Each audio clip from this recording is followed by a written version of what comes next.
Washington, House and Senate Republicans have reached an agreement, in principle, on a consensus tax bill, keeping the party on track for final votes next week with the aim of delivering a bill to President Trump's desk by Christmas, according to people briefed on the deal.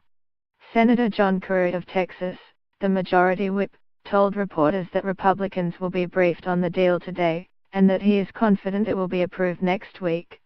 The agreement drops the corporate tax rate to 21% from the current 35% rate and will go into effect in 2018, rather than 2019, as the Senate bill originally called for, according to a senior Republican congressional aide.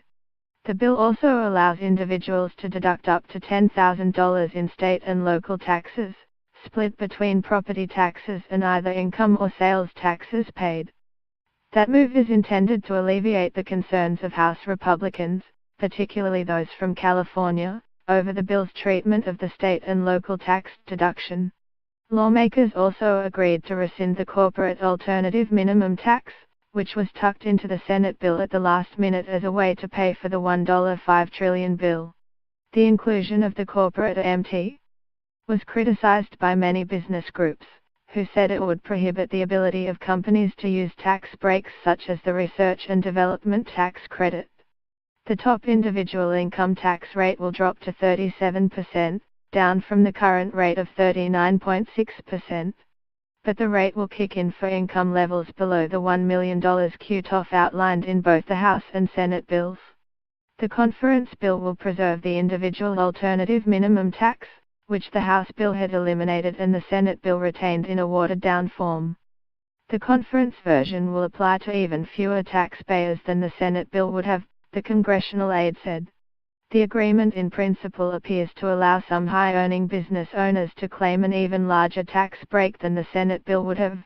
Negotiators agreed to keep the Senate's approach to provide a tax deduction for so-called pass-through companies, whose owners pay taxes on profits through the individual code. That deduction will likely be lower than the 23% deduction in the Senate-passed bill.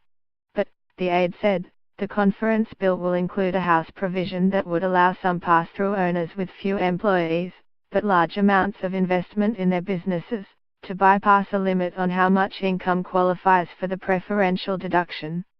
The conference bill would also largely retain the Senate approach to taxing multinational companies. President Trump praised House and Senate negotiators in a lunch meeting at the White House.